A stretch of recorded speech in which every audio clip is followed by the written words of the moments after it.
بسم اللہ الرحمن الرحیم۔ شروع اللہ کے نام سے جو بڑا مہربان اور نہایت رحم کرنے والا ہے۔ نبی صلی اللہ علیہ وآلہ وسلم نے فرمایا، اس تسبیح کا ثواب 1000 قرآن پڑھنے کے برابر ہے۔ خدا جب کسی بندے سے راضی ہوتا ہے اس کی زبان پر تسبیح جاری کر دیتا ہے۔ محترم ناظرین، یہ ایک آیت کہ اللہ جس انسان سے راضی ہوتا ہے تو پھر اس کی زبان پر یہ آیت جاری فرما دیتا ہے۔ نبی کریم صلی اللہ علیہ وآلہ وسلم نے فرمایا کہ یہ آیت زیادہ سے زیادہ پڑھا کرو۔ یوں تو اللہ کے ذکر میں اللہ کی رحمت اور برکت شامل حال ہوتی ہیں، لیکن نبی کریم صلی اللہ علیہ وآلہ وسلم نے ہمیں چند ایسے اذکار اور ایسی آیتیں، ایسی صورتیں بتلائی ہیں کہ جن کی فضیلت اور اہمیت بہت ہی زیادہ ہے۔ ناظرین اکرام، اس ویڈیو میں بتائیں گے کہ قرآن کی ایک ایسی آیت ہے کہ جس کا بہت زیادہ بلند اور برتر مقام ہے۔ اس کے مقام اور مرتبہ کے بارے میں فرمایا گیا ہے کہ اس آیت کو صرف ایک مرتبہ پڑھنے سے 1000 آیات تلاوت کرنے کے برابر اجر و ثواب فوری طور پر انسان کو حاصل ہوتا ہے۔ اور یہ آیت اللہ اسی انسان کی زبان پر جاری فرماتا ہے کہ جس کو اللہ سبحانہ وتعالی اپنا خاص اور مقرب بندہ بنانا چاہتا ہے۔ پھر اس آیت کے جاری ہونے کے سبب وہ انسان اللہ کا معزز اور محترم اور مقرب بندہ بن جاتا ہے۔ اس کے ہاتھ اللہ کے ہاتھ بن جاتے ہیں اور اس کی ہر بات میں اللہ کی بات شامل ہو جاتی ہے۔ پھر ایسے انسان کی زبان سے نکلی ہر بات کو پورا کرنے کا ذمہ بھی اللہ تبارک و تعالی خود لے لیتا ہے۔ ناظرین محترم، یقیناً ہم میں سے ہر ایک مسلمان زیادہ سے زیادہ برکات حاصل کرنا چاہتا ہے۔ ہم میں سے ہر کوئی یہ چاہتا ہے کہ اس کا مقدر شاندار ہو، اس کا نصیب چمکدار ہو اور اس کی قسمت چاند جیسی روشن اور سورج جیسی تابناک ہو جائے۔ وہ جس کام میں ہاتھ ڈالے ترقی ہی ترقی ہو، جسے چاہے اپنا بنا لے، جسے چاہے جو چاہے اسے مل جائے۔ یقیناً ہر کوئی یہ چاہتا ہے کہ وہ عزت دار ہو، مالدار ہو، مخلوق پر اس کا دبدبا ہو، تمام لوگ اس کا احترام کریں، اسے عزت اور اہمیت دیں، اس کی ہاں میں سب کی ہاں اور اس کی نہ میں سب کی نہ ہو۔ اور یہ یقیناً سب کچھ پانا ہر انسان کی خواہش ہے، اور اللہ سبحانہ وتعالی یہ سب کچھ دینے پر مکمل قادر ہے۔ اور یہ ہمارا ایمان ہے، اگر اللہ اپنے پیدا کردہ بندوں کی خواہشات پورا نہ کرنا چاہتا تو ہمیں ایسے بابرکت اور قیمتی لمحات سے کبھی نہ نوازتا کہ جن میں مانگی گئی دعائیں رد ہی نہیں ہوتی، اور ایسے الفاظ اور ایسی تسبیحات بھی اللہ ہمیں کبھی نہ سکھاتا کہ جس کے ذریعے سے مانگی گئی دعائیں اللہ کے دربار میں فوری قبولیت کا شرف پا لیتی ہیں۔ اللہ کے سامنے ہاتھ اٹھا کر پیش کی گئی فرمائشیں پوری کرنے کے لیے ہی اللہ سبحانہ وتعالی نے ہمیں ایسے بابرکت ماہ و ایام عطا فرمائے کہ مانگ بندے جتنا مانگنے کی تیری ہمت ہے، اور پھر میں تجھے تیری خواہشات سے بڑھ کر عطا کروں گا۔ ناظرین اکرام، ان ایام میں اپنی زبانوں کو ذکر الہی سے تر کرنے والے ہی وہ لوگ ہیں کہ جن کے منہ سے نکلے الفاظ اللہ سبحانہ وتعالی کبھی رد نہیں فرماتا۔ اور ارشاد باری تعالی ہے کہ اے ایمان والو، اللہ کو بہت زیادہ کثرت سے یاد کیا کرو۔ اس آیت میں ایمان والوں کو کثرت کے ساتھ اللہ تعالیٰ کا ذکر کرنے کی تعلیم فرمائی جا رہی ہے۔ ذکر میں کلمہ طیبہ کا ورد کرنا، اللہ تبارک و تعالیٰ کی حمد اور بڑائی بیان کرنا وغیرہ داخل ہے۔ اور کثرت کے ساتھ ذکر کرنے سے ایک مراد یہ بھی ہے کہ صبح ہو یا شام، سردی ہو یا گرمی، تمام اوقات میں اللہ سبحانہ و تعالیٰ کا ذکر کرو۔ یوں ہی تم خشکی میں ہو یا سمندر میں ہو، ہموار زمین پر ہو یا پہاڑوں پر ہو، تمام جگہوں پر اللہ کا ذکر کرو۔ اسی طرح تم مسافر ہو یا نہ ہو، تندرست ہو یا بیمار ہو، لوگوں کے سامنے ہو یا تنہائی میں ہو، کھڑے ہو بیٹھے ہو، کروٹ کے بل لیٹے ہو، ہر حال میں اللہ کا ذکر کرو۔ اور عبادت میں اخلاص کے ذریعے عبادت قبول ہونے کی اور عبادت کی توفیق ملنے کی دعا کر کے اللہ کا ذکر کرو۔ گناہوں سے باز آ کر اور ان سے توبہ استغفار کر کے اللہ کا ذکر کرو، نعمت پر اللہ کا شکر ادا کر کے اور مصیبت پر صبر کر کے اللہ کا ذکر کرو۔ ناظرین، آج کی ویڈیو میں ایک قرآن کی ایک ایسی شاندار آیت پیش کریں گے کہ اگر یہ آیت کسی انسان کی زبان پر جاری ہو جائے تو پھر اللہ سبحانہ و تعالی اس کے منہ سے نکلی ہر بات پوری فرما کر اسے اپنی مخلوقات میں معزز اور محترم بنا دیتے ہیں۔ لیکن پہلے جان لیجئے کہ اللہ کا ذکر کرنے کے بڑے فضائل کیا ہیں۔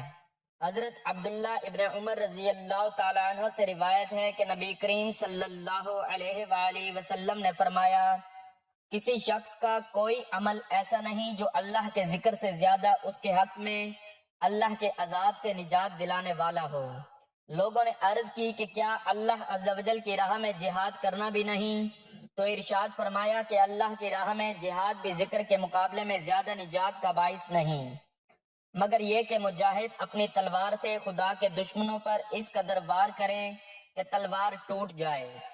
اسی طرح حضرت ابو دردہ رضی اللہ تعالیٰ عنہ سے روایت ہے کہ عقائد و جہاں صلی اللہ علیہ وآلہ وسلم نے فرمایا کہ کیا میں تمہیں ایسے بہترین اعمال نہ بتاؤں جو اللہ تبارک و تعالیٰ کے نزدیک بہت ستھرے اور تمہارے درجے بہت بلند کرنے والے اور تمہارے لیے سونا چاندی خیرات کرنے سے بھی بہتر ہوں، اور ہمارے لیے اس سے بھی بہتر ہوں کہ تم دشمن سے جہاد کر کے ان کی گردنیں مارو اور وہ تمہیں شہید کرے۔ صحابہ کرام نے عرض کی کہ جی ہاں حضور، ضرور بتائیے۔ تو ارشاد فرمایا، وہ عمل اللہ کا ذکر کرنا ہے۔ اسی طرح حضرت معاذ رضی اللہ تعالیٰ عنہ فرماتے ہیں کہ ایک آدمی نے حضور اقدس صلی اللہ علیہ وآلہ وسلم سے دریافت کی کہ مجاہدین میں کون اجر و ثواب میں سب سے بڑھ کر ہے؟ ارشاد فرمایا، ان میں سے جو سب سے زیادہ اللہ کو یاد کرنے والا ہے۔ اس نے عرض کی کہ روزہ رکھنے والوں میں سے کس کا اجر سب سے زیادہ ہے؟ تو ارشاد فرمایا کہ ان میں سے اللہ کا ذکر کثرت کے ساتھ کرنے والوں کا۔ پھر وہ نماز پڑھنے والوں، زکوٰۃ دینے والوں، حج کرنے والوں اور صدقہ دینے والوں کے بارے میں پوچھتے رہے، تو رسول کریم صلی اللہ علیہ وآلہ وسلم یہی ارشاد فرماتے رہے کہ ان میں سے اللہ کو زیادہ یاد کرنے والے کا اجر سب سے زیادہ ہے۔ تو حضرت ابو بکر صدیق رضی اللہ تعالیٰ عنہ نے حضرت عمر رضی اللہ تعالیٰ عنہ سے کہا، اے ابو حفظ، اللہ کو یاد کرنے والے سب بھلائی لے گئے۔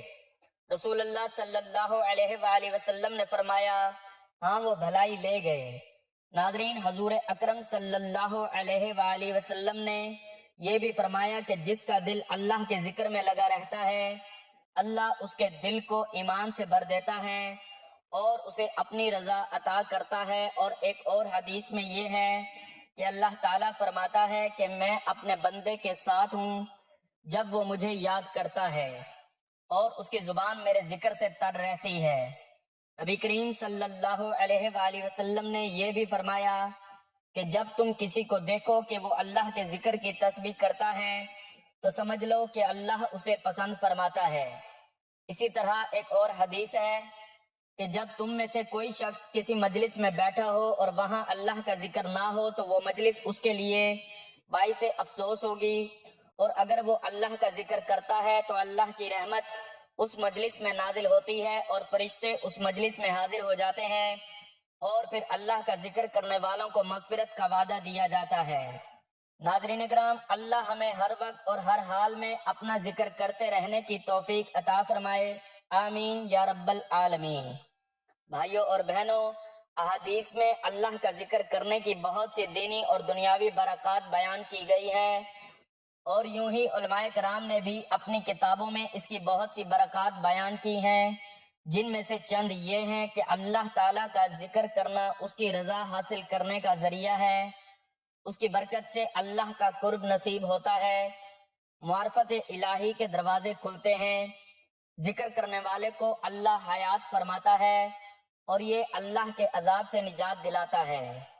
یہ خود بھی سعادت مند ہوتا ہے اور اس کے ساتھ بیٹھنے والا بھی سعادت سے سرفراز ہو جاتا ہے۔ کثرت سے ذکر کرنا بدبختی سے امان ہے۔ کثرت سے ذکر کرنے والے بندے کو قیامت کے دن اللہ تبارک و تعالیٰ کی بارگاہ میں افضل اور عرفہ درجہ نصیب ہوگا، سکینت نازل ہونے اور رحمت چھا جانے کا سبب ہے۔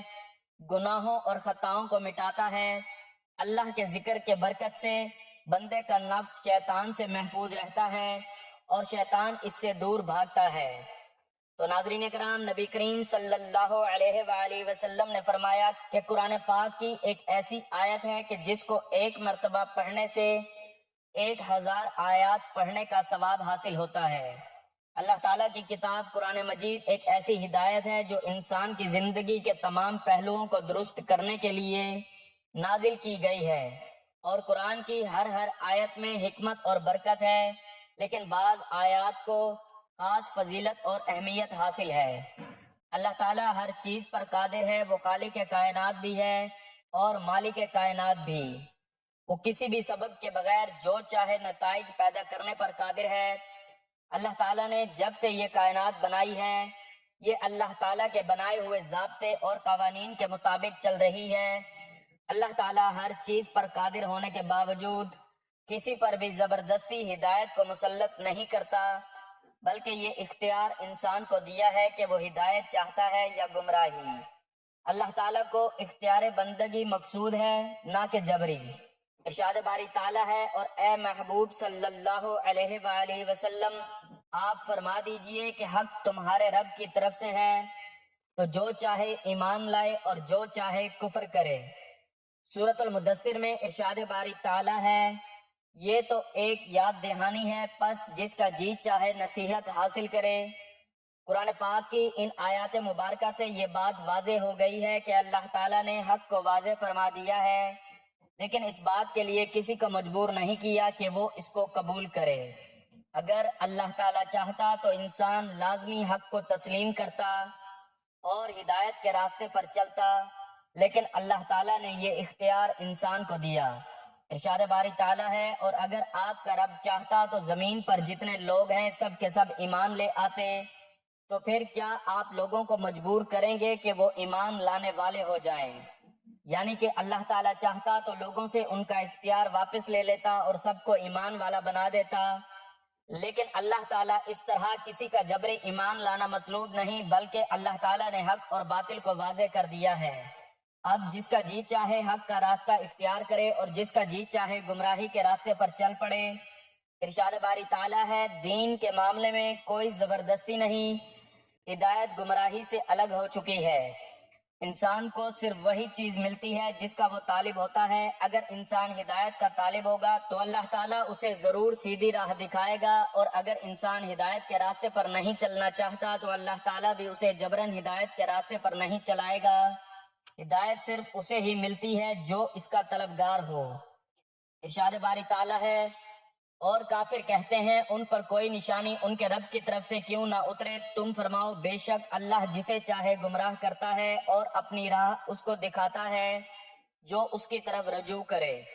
اللہ پاک کا ذکر بہت بڑی چیز ہے، ہمیں چلتے پھرتے بھی تسبیح وغیرہ پڑھتے رہنا چاہیے، یہ بھی اللہ پاک کے ذکر میں مشغول رہنا ہے۔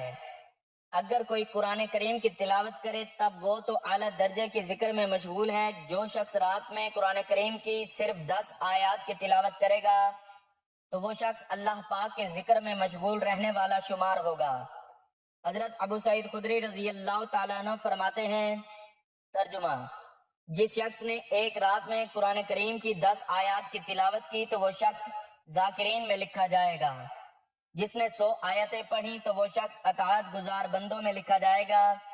حدیث شریف ہے جس میں حضرت ابوذر رضی اللہ تعالیٰ عنہ نے جناب نبی اکرم صلی اللہ علیہ وآلہ وسلم سے مختلف سوالات کیے ہیں، اور آقا صلی اللہ علیہ وآلہ وسلم نے ان سوالوں کے جوابات دیے ہیں۔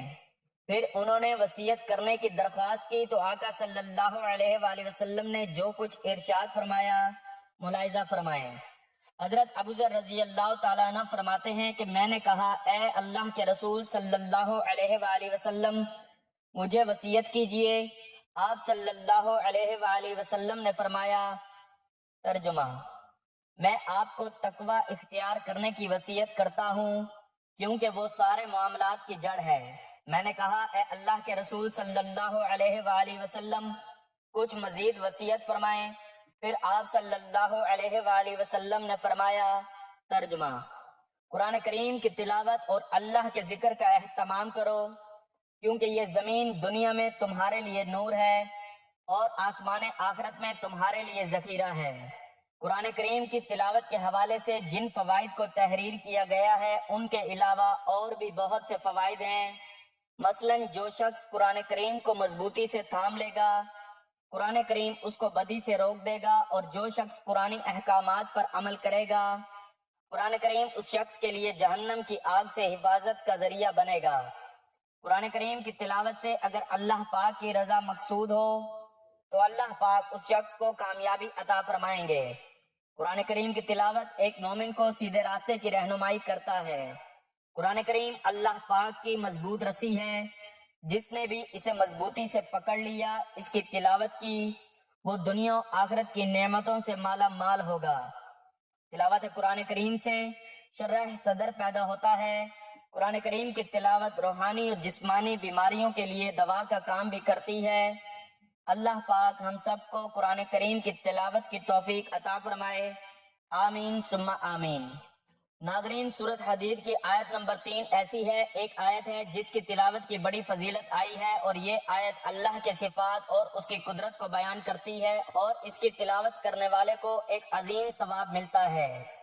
سورۃ الحدید کی آیت نمبر 3 میں اللہ تبارک و تعالی کی بعض اہم صفات کا ذکر کیا گیا ہے، اور یہ آیت ہے هو الأول والآخر والظاہر والباطن وهو بكل شيء علیم، یعنی وہی اول ہے، وہی آخر ہے، وہی ظاہر ہے، وہی باطن ہے، اور وہ ہر چیز کو جانتا ہے۔ اس آیت میں اللہ کی 4 اہم صفات کا ذکر ہے۔ اول یعنی اللہ تعالیٰ پہلے ہے، یعنی اللہ کا کوئی آغاز نہیں۔ آخر یعنی اللہ کا کوئی اختتام نہیں، وہ ہمیشہ رہنے والا ہے۔ ظاہر یعنی اللہ کی قدرت اور صفات ہر جگہ نظر آتی ہیں۔ باطل مطلب اللہ کی ہستی کا ہر پہلو اس کی عظمت کے لحاظ سے پوشیدہ ہے، اور اس کی حقیقت کو کوئی نہیں جان سکتا۔ یہ آیت اس بات کو واضح کرتی ہے کہ اللہ تعالیٰ کی صفات بے شمار ہیں، اور انسانوں کی عقل ان کی حقیقت کو مکمل طور پر سمجھنے سے بالکل قاصر ہے۔ سورۃ الحدید کی آیت نمبر 3 کی تلاوت کی فضیلت پر ایک حدیث ہے کہ جو اس آیت کی اہمیت کو مزید بڑھا دیتی ہے۔ حضرت ابو ہریرہ رضی اللہ تعالیٰ عنہ روایت کرتے ہیں کہ نبی کریم صلی اللہ علیہ وآلہ وسلم نے فرمایا کہ جو شخص سورۃ الحدید کی آیت نمبر 3 پڑھتا ہے وہ 1000 آیات پڑھنے کے برابر ہوتا ہے۔ تو ناظرین، یہ حدیث اس بات کو واضح کرتی ہے کہ سورۃ الحدید کی اس آیت کی تلاوت کا بہت زیادہ ثواب ہے۔ 1000 آیت پڑھنے کا ثواب انسان کو اس ایک آیت کی تلاوت پر مل جاتا ہے، جو کہ اس کی عظمت اور اس کی تلاوت کی اہمیت کو ثابت کرتا ہے۔ اس حدیث میں نبی کریم صلی اللہ علیہ وآلہ وسلم نے سورۃ الحدید کی آیت نمبر 3 کو ایک خاص فضیلت دی ہے، اور اس آیت کی تلاوت 1000 آیات کے برابر قرار دی ہے، یعنی اس کا ثواب اتنا عظیم ہے کہ اسے 1000 آیتوں کی تلاوت سے بھی زیادہ سمجھا جا سکتا ہے۔ اللہ کے ذکر کی اہمیت اور اس کی صفات کو جاننا انسان کے ایمان کو مضبوط کر دیتا ہے۔ اللہ کی صفات کا ذکر انسان کو اس کے مالک کی عظمت، اس کی بے پایاں قدرت اور اس کی مکمل حکمت سے آگاہ کرتا ہے۔ سورۃ الحدید کی آیت نمبر 3 میں اللہ کی جو صفات بیان کی گئی ہیں ان میں سے ہر ایک صفت انسان کے دل کو سکون اور راحت دیتی ہے۔ یہ حدیث ہمیں سکھاتی ہے کہ اللہ کی کتاب کو پڑھنے سے انسان کا ایمان مضبوط ہوتا ہے اور اس کے عمل میں برکت آتی ہے۔ اس ایک آیت کی تلاوت کا ثواب 1000 آیات کے برابر ہونا اس بات کا ثبوت ہے کہ قرآن کی ہر آیت میں ایک خاص نور اور برکت ہے۔ اس حدیث سے یہ بھی معلوم ہوتا ہے کہ ذکر اللہ کی انتہائی زیادہ اہمیت ہے۔ ذکر اللہ انسان کے دل کو سکون عطا کرتا ہے، اور اللہ کی صفات پر ایمان لانے سے انسان کی زندگی میں سکون، محبت اور ہدایت آتی ہے۔ علماء بیان فرماتے ہیں کہ علماء کرام نے اس حدیث کی مختلف تشریحات کی ہیں جن سے ہمیں ذکر اللہ کی اہمیت اور اس کے فائدوں کا علم ہوتا ہے۔ سورۃ الحدید کی آیت نمبر 3 کی تلاوت سے انسان کے دل میں اللہ کی محبت اور اس کی صفات کا گہرا شعور پیدا ہوتا ہے، جو روحانیت میں اضافے کا باعث بھی بنتا ہے۔ ذکر اللہ کرنے سے انسان کے تمام اعمال میں برکت آتی ہے، اور اس آیت کی تلاوت سے انسان کے نیک اعمال کا شمار بڑھ جاتا ہے۔ اس کی زندگی میں سکون اور کامیابی آتی ہے، اور ذکر اللہ سے گناہ معاف ہوتے ہیں اور دل کی صفائی ہوتی ہے۔ سورۃ الحدید کی آیت نمبر 3 کی تلاوت سے انسان کا دل اللہ کی صفات میں مشغول ہو جاتا ہے اور اس کے گناہ معاف ہو جاتے ہیں۔ اللہ کے صفات پر ایمان لانا انسان کے ایمان کی تکمیل کے لیے بھی انتہائی ضروری ہے، اور یہ آیت اللہ کی اس قدر عظمت کو اجاگر کرتی ہے کہ انسان خود کو اللہ کی رضا کے لیے پوری طرح سے جھکانے کی کوشش کرتا ہے، اور اس کا نتیجہ یہ ہوتا ہے کہ انسان اللہ کے راستے پر چلتے ہوئے اپنی دنیا اور آخرت کو بہتر بناتا ہے۔ تو ناظرین، خلاصہ کلام یہ ہے کہ سورۃ الحدید کی آیت نمبر 3 کی تلاوت 1000 آیات کے برابر ہے، اور اس کی تلاوت کرنے والے کو عظیم ثواب ملتا ہے۔ اگر اس آیت کو چلتے پھرتے بار بار پڑھا جائے اور اپنے ورد وظیفے میں شامل کر لیا جائے تو دنیا جہان کی نعمتیں اور برکتیں انسان کو حاصل ہونے لگتی ہیں۔ قرآن کا اصول ہے کہ جب انسان اللہ کا ذکر کرتا ہے تو اللہ اس انسان کا ذکر کرتا ہے۔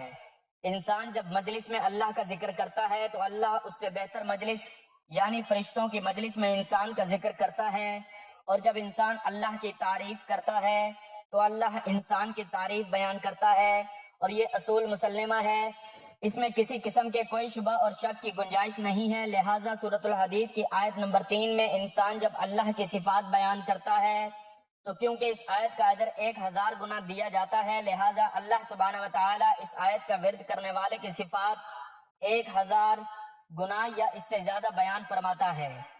لہٰذا انسان ہر دل عزیز، محترم اور معزز اور اللہ کا مقرب بندہ بن جاتا ہے، اس کے ہاتھ اللہ کے ہاتھ بن جاتے ہیں اور اس کی ہر بات اللہ کی بات ہو جاتی ہے۔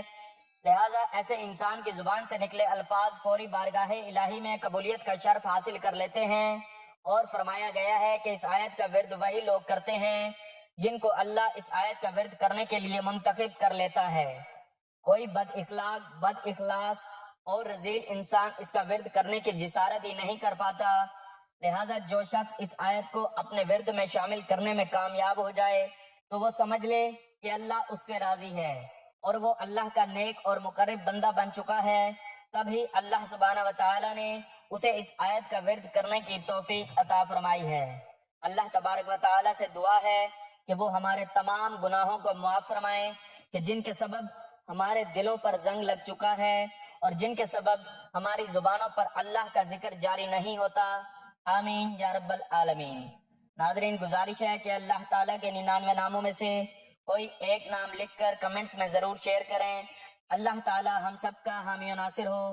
آمین، جزاک اللہ۔